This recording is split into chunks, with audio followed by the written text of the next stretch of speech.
Welcome to Talking Heads on USA Global TV, starring the one and only wonderful Dr. Jacqueline. It's a prestigious place where world-class influencers and experts meet, and where you'll find the most trusted advisors and coaches for all things in life and business. Visit usaglobaltv.com to sign up for our newsletter, get the value you need, and be first in line to learn about events and giveaways and other valuable content. Connect with us. Email Dr. Jacqueline at usaglobaltv.com to talk about how you can become part of USA Global TV. That's USA Global TV, where the doctor is always in. Good morning, afternoon, or evening, wherever you are in the world, and welcome to USA Global TV's United Kitchens. This is Ricki's Kitchen. I am Ricki Mckenna, and today I want to first of all wish everybody a sane and happy holiday season. I know that holidays can be a little crazy, so I just want to say, please breathe, take a sip of your coffee,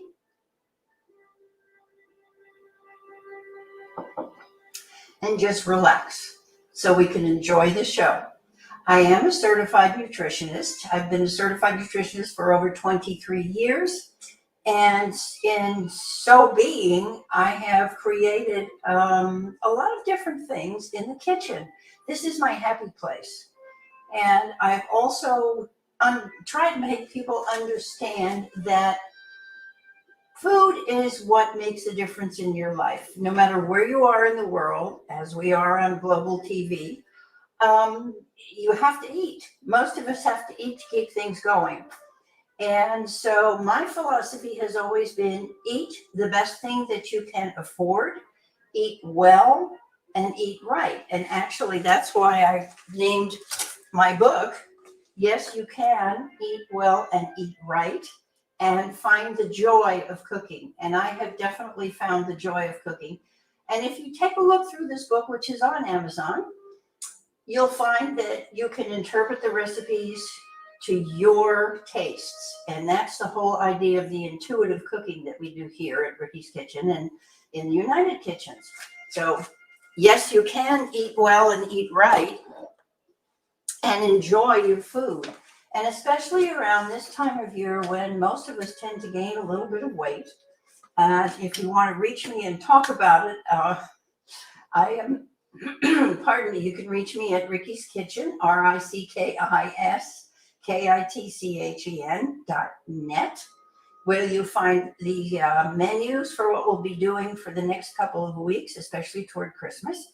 And actually, Dr. Jacqueline and I just talked about doing something a little bit extra, because for one of the weeks, I think it's the 23rd, right before Christmas, we're going to be making poached pears and red wine, which are not only yummy to eat, but they're really pretty to look at. And we might add a little recipe for brownies. So we'll have special treats for the holidays. And all I can say as far as the eating frenzy that people get into, because when you're invited to someone's home, of course, they serve food and you can't say no, but maybe you can.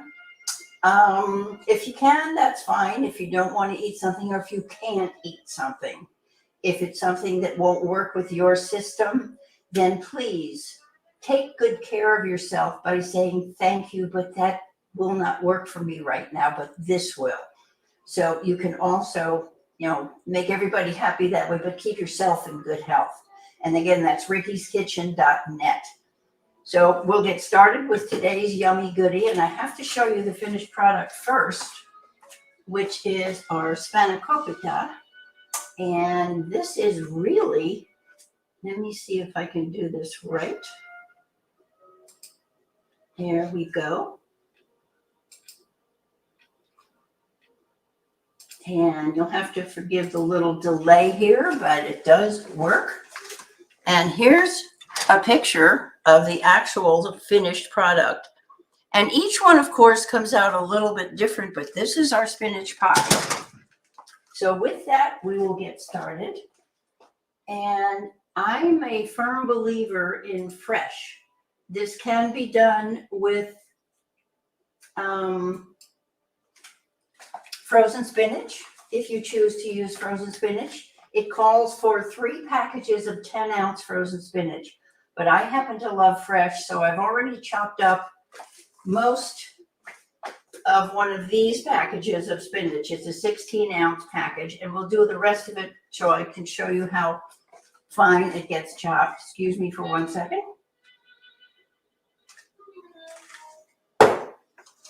And the first thing I want to do is take my pie tin, baking pie, glass Pyrex dish, and I'm going to lubricate it with butter.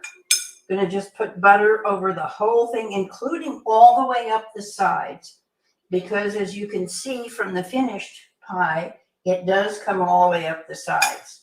Because when we put the phyllo dough in, it will wrap all the way up and around the whole dish. So make sure you get your buttering, your lubrication, and I definitely use butter.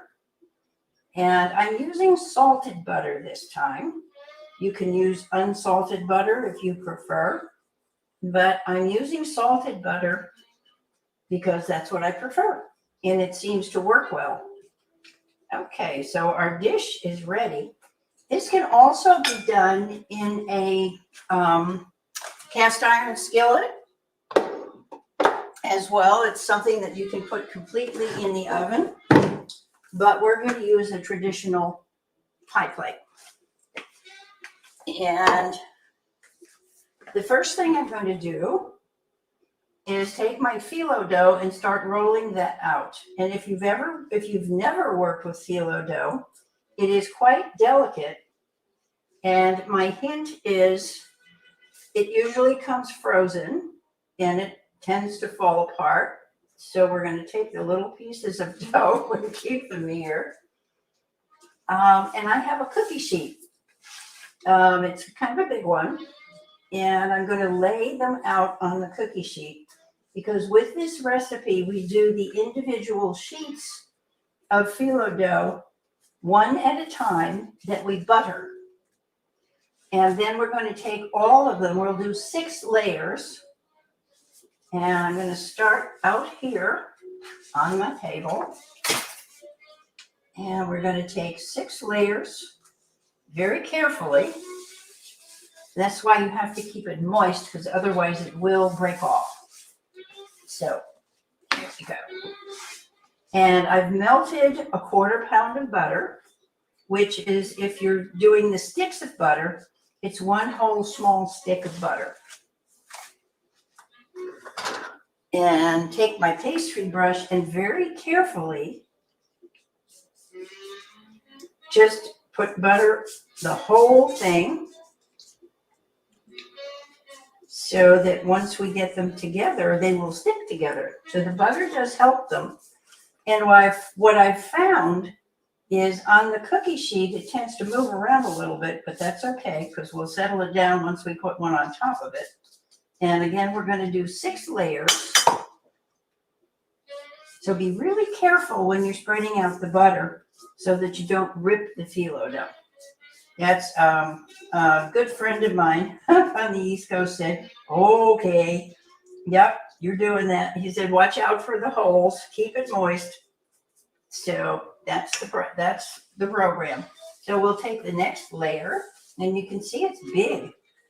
The sheets, I think, are 18 by 20. I'm not sure. And once you set it down on top of the butter, it's there. So carefully set them down and spread the butter out. And if anybody has any questions or comments, now's the time while I'm spreading butter on all of these lovely sheets of phyllo dough. And let's see, you'll find the phyllo in the frozen department, usually, of your grocery stores. And so when you take it home, keep it refrigerated before you're going to use it, or keep it in the freezer. Let's see, next layer coming up. Whoops, it's kind of like handling silk, if anybody's ever worked with silk material. There we go. It's kind of fun once you get used to it. It's almost like parchment paper if you've ever used that.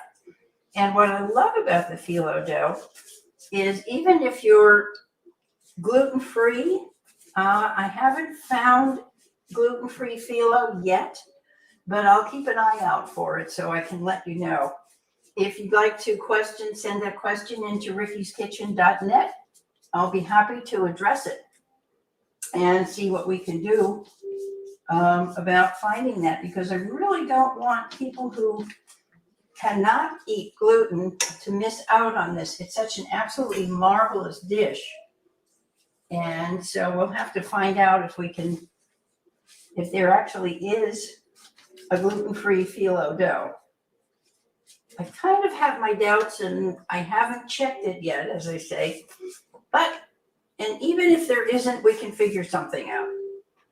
So we're on layer number 4, only 2 more to go. And I believe this packet had 18 sheets, and this is actually the 3rd one of these Spanakopita or spinach pies that I've made this week. So I feel like I'm becoming proficient in doing this. Here we go. All right, 2 more. Well, and when it gets too wet, by the way, it tends to stick. So be really careful. Here we go. I can show you the parts that got too soggy. They look a little mushy. So we're just going to put them off to the side and continue with our melted butter. And if you haven't done something like this before with frozen spinach, and you'll see we even have to do it with the fresh spinach. Once you defrost the frozen spinach for the spinach pie, you take and you very carefully squeeze out as much of the moisture from the spinach as you can. Because of course, when it freezes, there's going to be little drops of water in between all of the spinach. There we go. All right. Beautiful. So I want you to make sure to squeeze it out, and I'll show you later exactly what happens even when you use fresh spinach, because we also use half a dozen eggs. So those are already sitting here ready to go, which we will mix up with some spices. And we do use about 3 cups of onions in here. So this is actually almost a meal in itself. There we go. We got a little bit of butter left over, which is perfect, because once we set this in and fill it, then we'll take the rest of the melted butter and put it on top, on the outside of the crust. Okay. We're going to get our pan ready for the onions, but first, into the dish with the phyllo dough. Now, when you pick it up, you're really, really careful to slide your hands underneath and make sure that it does not stick to the pan. It usually doesn't. And I'm going to carefully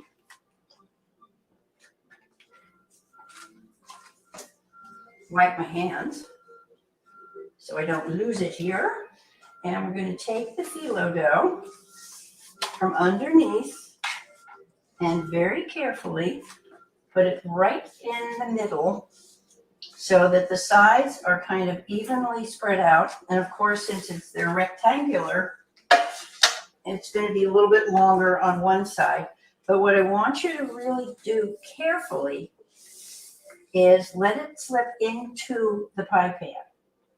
And I'm going to push it down gently. I think you can see that. And there we go. Push it thoroughly down, but gently, and lift the sides up as you do it so that it falls into the pie pan. Now, if you like, you can trim the corners off, but I haven't done that before.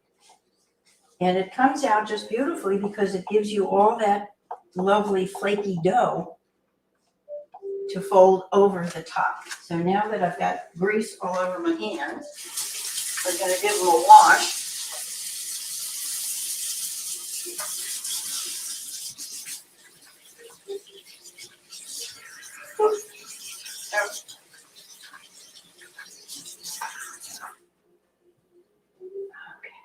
There we go.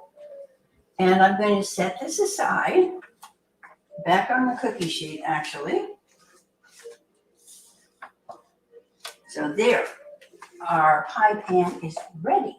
So we're going to take our onions next, because they have to go into saute. And get my favorite knife out. And chop up, I'm using a little bit of red onion because I happen to like the flavor that the red onion provides. So we're going to cut up the red onion first and just dice it any way you like. This is a piece that was left over actually from yesterday's. So I'm just going to chop that up. And we'll come up with 3 cups of onion because we're using a 9-inch pie pan. And if you use a skillet, I've made it also in a 10-inch skillet, and that works beautifully as well.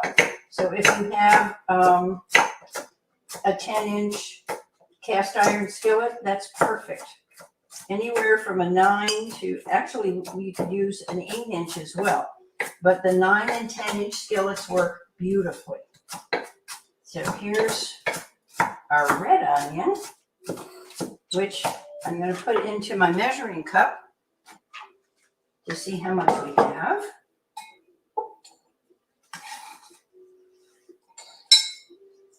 Okay. I survived it without crying. Woohoo! Just nicely diced in there. And now I'm going to take my other onion, which is a yellow one, peel it. I had another knife somewhere. There we go. Actually, I'm going to cut it in half and make it easier to chop since we're going to use this whole one. And let's take the skin.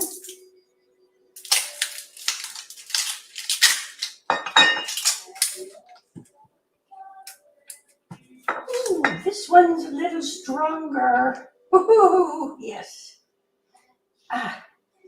Okay. Well, you know what? We're just going to chop this one in half too, because it's going to be easier to get the skin off. And there we go. And I'm going to plug in my wonderful little gadget that holds things so I can chop them without losing them and without chopping fingers. And in just a moment, I'm going to go wash my hands because they are full of onion and I can feel it. So I can sympathize with those of you who have gotten strong onions and get it in the eye. Waha! Okay. I don't know how Julia survived all of this, but it's pretty strong. Okay. There's half, and we'll head for the other half shortly.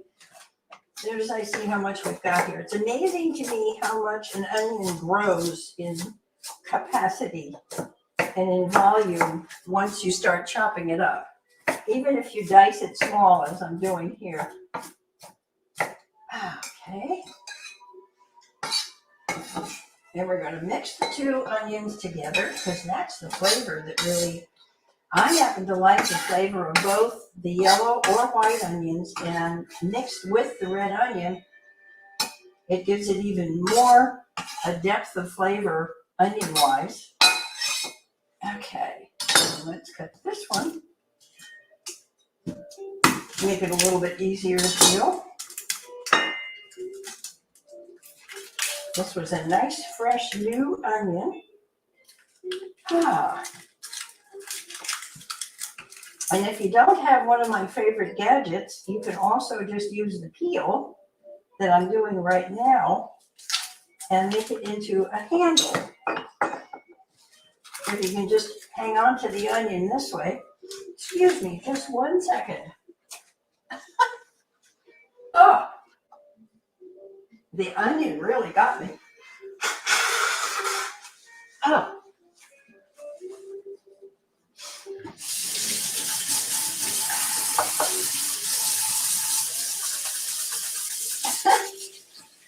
Oh my goodness.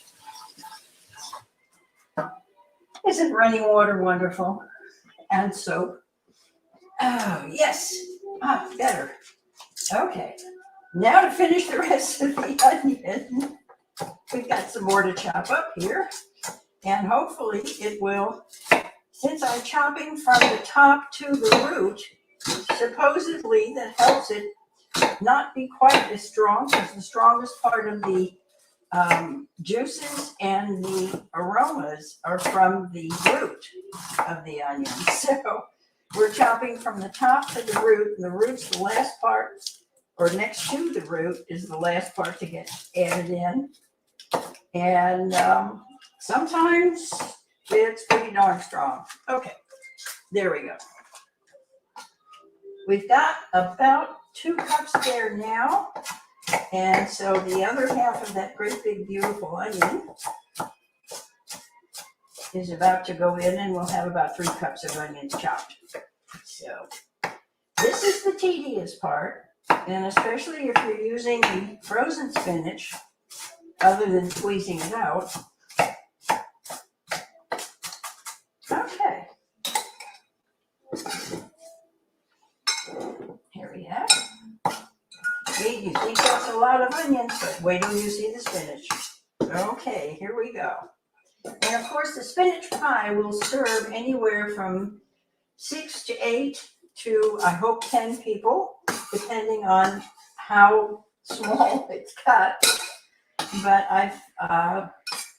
one of the things I want to mention about this is it's very similar to a quiche in that you really can't overcook it unless you burn the crust by doing so in the oven. But the nice thing, there we go, 3 cups of onions. The nice thing about it is once you've cooked it, and when you keep it overnight, you can either keep it out or refrigerate it. Excuse me, one more time with the water. Wow.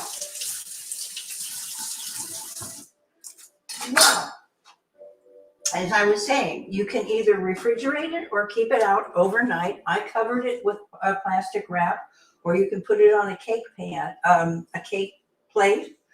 And I covered it with a little bit of plastic wrap. And then you can take it out and reheat it without fear of overcooking it. So it's a wonderful thing to use to make ahead of time before your company shows up. Excuse me. Okay. Oh dear. All right, we're going to put the onions up to cook now, so that a little bit of olive oil in the pan, about a tablespoon or 2,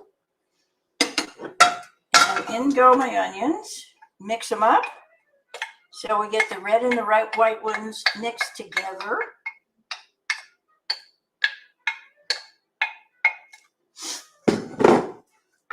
And we don't want to really caramelize them. All we want to do is saute them on medium to high for about until they just start to clarify and just begin to brown. We don't want to brown them. So here we go. And that will get started. We'll hear it start to sizzle soon. And now for some more chopping. Since I've already got almost 16 ounces of spinach chopped in here, what we're going to do is chop the rest of it so you can see how I'm doing it. Handful by handful. All right.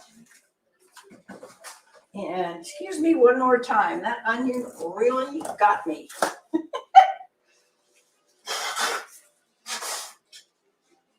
Oh, I'm so sorry.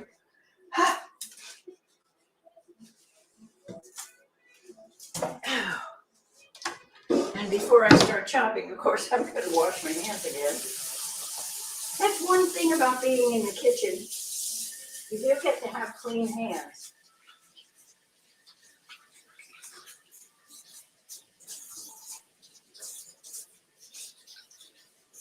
All right, there. I hope that's the last time I have to do it. Now that we've got the onions in there.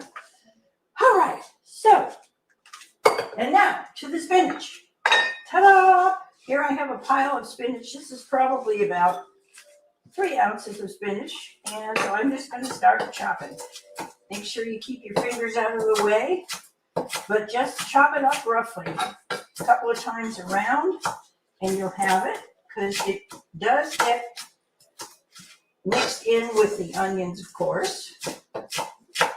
So you want everything to just be able to cook beautifully. And what we're doing by chopping it this way, because I happen to like fresh, frozen is the next best. What we're doing is bringing out the oils and the moisture from the spinach. So, and we're going to add 6 eggs into the mix along with some feta. And here, as far as the feta goes, for those who are gluten-free and dairy-free, you can find dairy-free cheeses to use. So have a look for that. And what I'm using today is Bulgarian feta, because I found that even though this is typically a Greek dish, so you could use Greek feta, I find the flavor and the aroma of the Bulgarian feta as well as French feta are a little bit milder, and I really prefer that. So we're using Bulgarian feta. Okay, here's our spinach. You can see it's kind of chunky, and then it's also kind of small. So we'll just give it one more time through. Here we go. And add it to the bowl. It does take a while to do this. Probably took me 15 minutes to go through that whole great big 16-ounce package of spinach, but it's worth it. Okay, here we go. And now, since my onions have started to sizzle, we're going to take a look over there, and let's see what they're doing.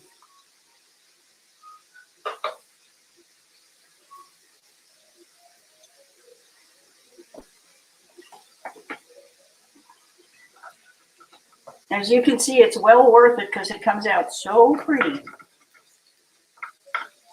Here we go. And I do not, as I say, I do not want to brown them, but I do want to cook them, even though this bakes for about 1 hour. And as I said, you can't really overcook it, but the hour is well worth it to do it because it does make everything come together. And now I'm going to take my eggs. There. And I have 6 large eggs, which we're going to, with very tough skins. Here we go. And I just found out something, a little tip that I'd like to pass along to you. I thought it was okay, and I had read somewhere, I think, years ago, that it was okay to put eggshells down a disposal. Well, let's get them out of the egg mixture first. After several years of doing just that, I had a little problem yesterday because the eggshells decided to stay in the drain tube, whatever it was, underneath the disposal. Everything else has gone through for 3 years, but somehow or other the eggshells managed to pack it together. So from now on, the eggshells go into the trash and not into the disposal. And again, rinse them in hand. And we'll whisk those up together. Check my onions. I'm going to turn the onions down a little bit to medium now. They're just getting to where they might start to brown, so I want to keep them cooking, but I don't want them burning. So I'm turning it down to low because my range gets pretty hot. Okay, whisk.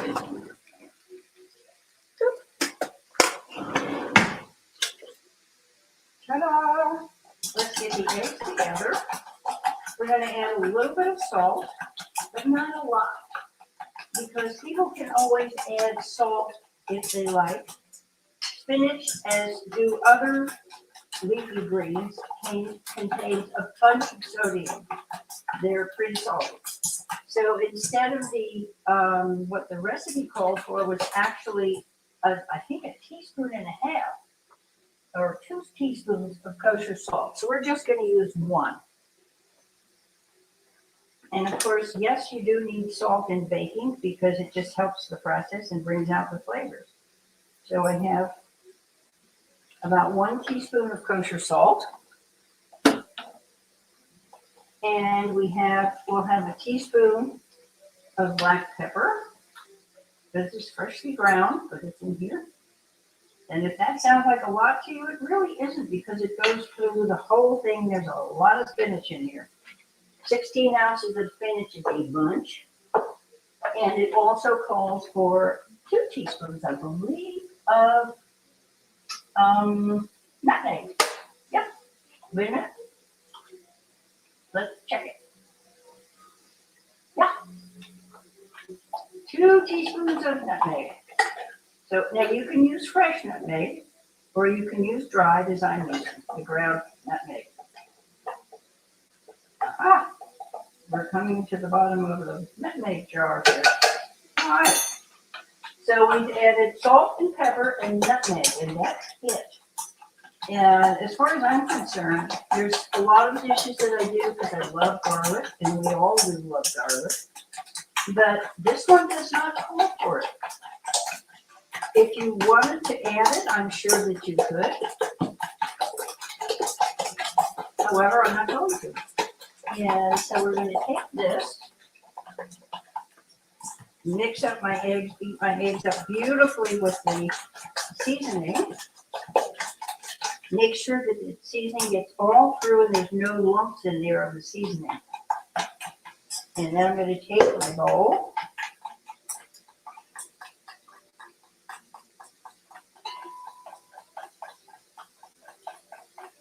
And we're going to add the onions, because they are done enough to put in the bowl. As I said, let's see, we can take a look at these. I want you to see that they're done, but they're not burnt. And it's easier for you to see, I think, here. Oops, there we go. You can see that they've just started to brown, to turn a little bit. So we're going to take those and carefully fold them into the spinach.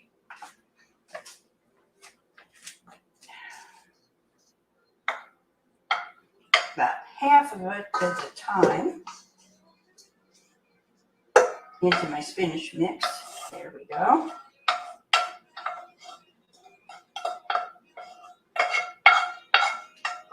Make sure I get every bit of those little onions in here, because the spinach and the onions together just are absolutely divine tasting. And put this back there, and let's mix these through. Really carefully mix through so you get everything in here mixed together, and you get the onions and everything, the spices, mixed through thoroughly and evenly so that your pie comes out. Make sure you get to the bottom when you're mixing. so that you get everything mixed evenly and your pie comes out really, really delicious tasting. Okay. That's pretty good. You can see it's mixed. The onions are appearing. And it's easier to see the red onions than the white ones, but that's okay. That'll give you an indication of how evenly things are spread out. Now I'm going to take my egg mixture, give it one more little turn around, and carefully add that. A little, most of it's in there, but I'm going to mix it first and then add the rest of it.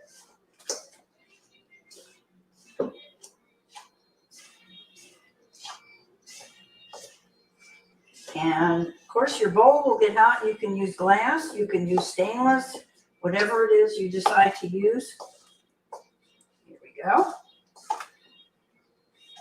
And the rest of the egg mixture. Make sure I get all of those wonderful spices that are in there with the eggs.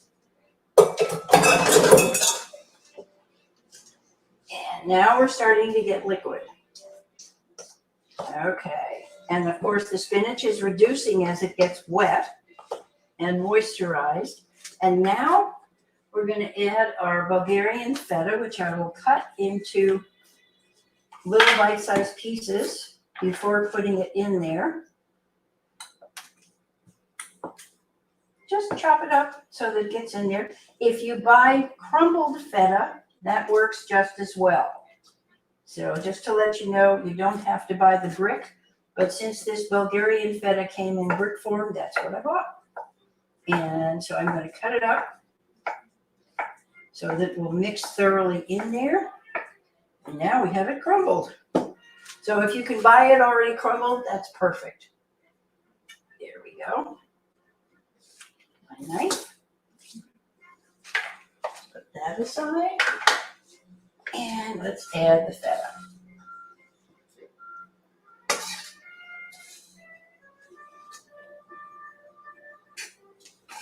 Okay.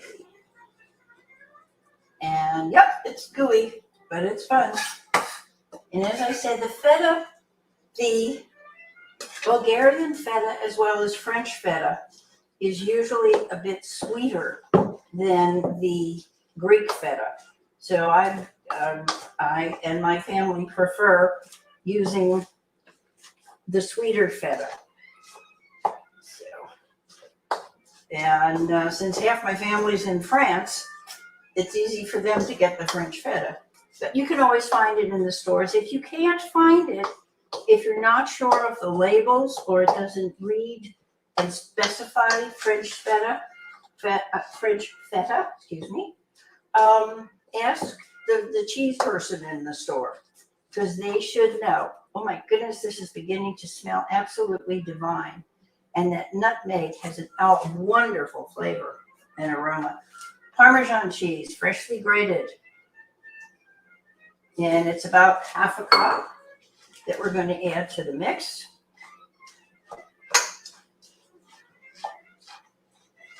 And mix that all in pretty well. And then we'll add our final ingredient and check our spices because you can taste it even though it has the raw eggs in it. You can give it a taste. It does smell wonderful. The aromas are fabulous. And as you can see, this one takes a little more prep than a lot of the other things that we do, but it is well worth it. Okay, our final goodie, pine nuts, pinola. Let's mix those in. Again, about half a cup. And this is something that helps to give it, obviously, the nutty flavor and the sweetness as well, because the pine nuts are fabulous. They're also extremely good for you. They help with inflammation as well as a number of other wonderful bodily advantages that pine nuts have and that they give you, besides wonderful tastes in your mouth, they do help with your body. So, and I'm a big proponent, as you probably have guessed, nutritionally, for food to absolutely address the needs of my body. And you know what? Tastes good. All right, we're mixed and ready to put it in the pie. So let's bring that over and I'll show you how to put that in.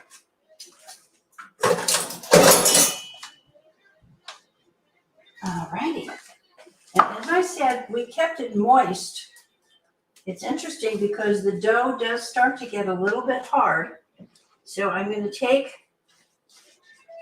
actually right now, I'm going to let this sit for a minute because I want to show you something. See if we've accumulated some water in the bottom. Not yet. So what I'm going to do is grab another spoon and start spooning it into the pie crust. Hello. But what I'm going to do first, before I spoon it in, where's my measuring cup? Okay, there it is. I'm going to show you, I've got a slotted spoon and I'm going to start squeezing some of the liquid out of it. As you can see, it's going to come out. And we have spinach drops. And then I'm going to put it in. Because otherwise, it will take a little bit longer for it to cook, for it to bake. And so we want to take, I just want you to see how much liquid can come out. If you haven't already squeezed the frozen spinach out, this is the process you have to go through. It's messy, but it's fun. Okay. And you want to just pile that up in the middle and spread it out as evenly as you can get it. And by the way, just for fun, I'm going to tell you what you can do with all this leftover spinach juice. I actually experimented with it yesterday, and since I hate waste, I took the leftover spinach juice and I actually put it in the pan that we used for the onions, and it cooks up almost like scrambled eggs because there are remember there are 6 eggs in here. And so one of the things you can also add, which I have not added, you can have put some breadcrumbs in with this recipe as well, which will absorb some of the moisture. But since we're squeezing most of the moisture out, we're okay. We actually have plenty of room and plenty of baking that will absorb the moisture because you don't want it to be dry anyway. You want your spinach pie to be moist and absolutely delicious tasting. I don't know if you can see, let me get this out of the way.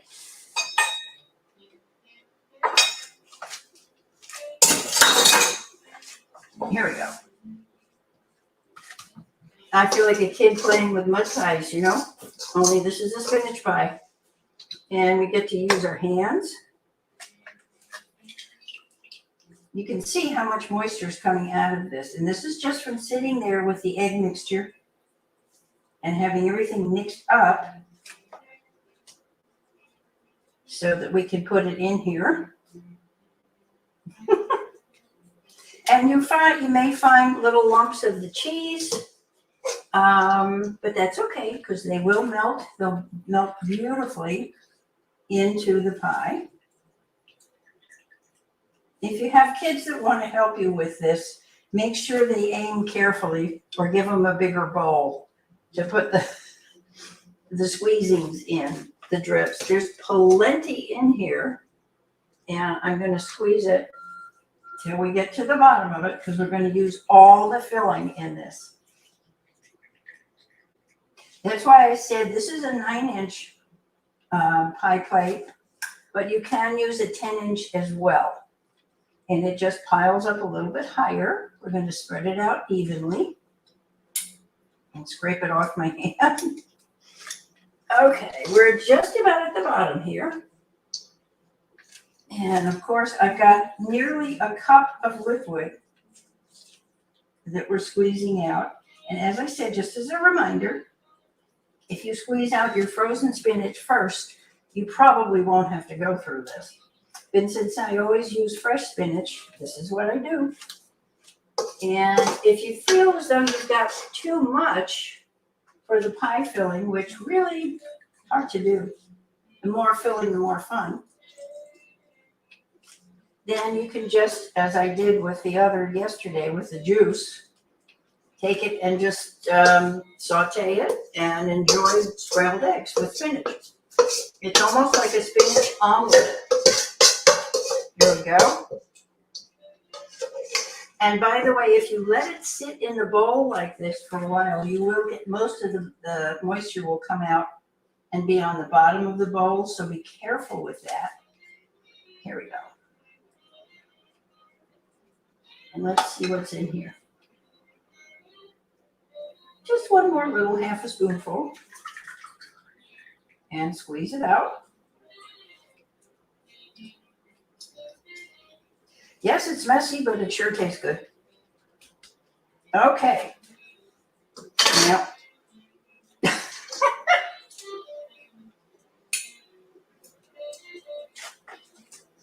right, and let's take this out of the way.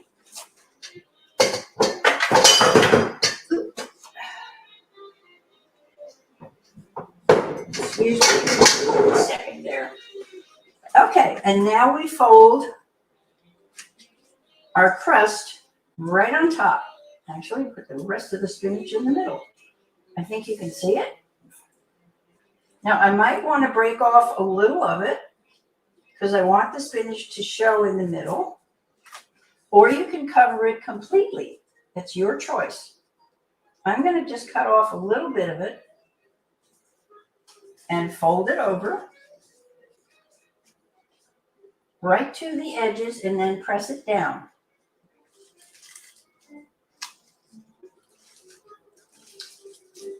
Here we go.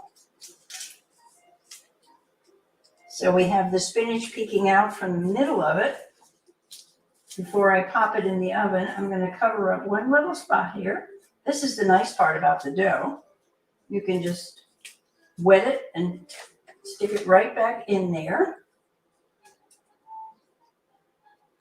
And I will give my hand a wash because, as you can see, I've been well spinached.